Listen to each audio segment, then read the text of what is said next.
Hi po. Ayan, papunta ako ng school ngayon. Day off ko nga pala ngayon.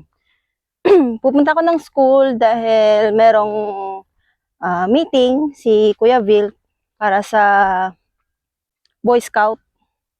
So magkakaroon sila ng jamboree sa December 11 to 15. So ngayon yung bayaran, tsaka yung meeting na rin ng kailangan mga dalihin. Tapos, tawag nito, ano lang siya, nung isang araw lang siya in-announce. So, nung araw na yon, December 3, December 3, sabi, 1.5 yung kakailanganin para sa jamboree. So, kasama na yung foods doon at saka yung service. So, ako naman, kasi last year pa nga, last year, grade 4 pa lang gusto ko nang sumali si Kuya Will sa jamboree ng Boy Scout. So, hindi nga ako makasali-sali gawa ng nung grade 4 siya is wala naman kaming parehong work. Tapos, nung last year naman, tawag nito, hindi ako nakaabot. So, kahapon, pumunta ako ng school. Magbabayad sana ako ng 1.5 kasi nga, nag-advance ako agad. Sabi ko, papalitan din naman agad sa sahod kasi nga rush na yung ano eh. Kumbaga, tutukan nag-announce. So, pumunta ako ng school kahapon. Dala-dala ko yung pera na in-advance ko. Buti nga pinayagan ako mag-advance.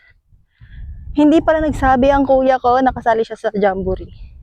So, buti na lang, pinayagang makahabol. Buti na lang talaga kasi gusto ko talaga ma-experience ito kasi hindi ko naman ito na-experience nung bata pa ako eh. Kasi nga 'di ba, taghirap tayo noon. So ngayon kahit papaano pipilitin natin or ipaparanas natin sa kanila yung mga hindi natin naranas.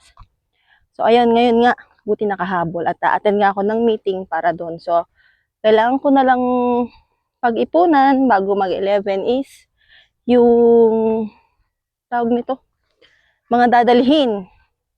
Nagkakanvas na rin ako kung sinong merong tent. Manghihiram ako ng tent. Pero kung wala talaga, eh, pwede naman siguro siyang makisukob sa mga iba niyang kasama.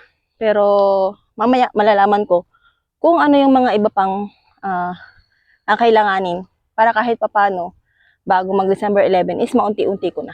Buti na lang talaga at meron kaming work pareho ngayon ni Bossing.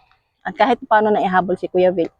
Sakto naman pagdating ko ng school, meron na nga rin mga kananayan doon sa room na pagbimitingan namin. Pinaliwanag lang naman doon yung mga dapat gawin at yung mga kailangan dalhin ng mga bata. Medyo matagal nga rin yung pag-uusap namin at inabot nga rin kami ng oras sa pagbimiting. Siyempre, attendance is a must din. So, ayun nga, may listahan naman ng mga dapat dalhin ng mga bata. At kailangan ko nang maunti-unti ito bago dumating yung December 11. Wala naman na ako ganong bibilihin dahil meron naman nang binigay sa amin na type B uniform. Kasi sabi, okay naman daw kahit walang type A uniform. Meron naman si Kuya Vilt ng white t-shirt na merong green sa mga sleeves, tapos khaki na short, kaya okay naman yun. Papatahi ko na nga lang din yung black shoes niya para yun yung gagamitin niya. Nagtanong na rin ako ng belt and buckle at bibili na nga lang ako nun pagkasahod. Nakapagbayad na rin naman ako kaya wala na masyadong isipin. At yun lang po for this video. Thank you for watching.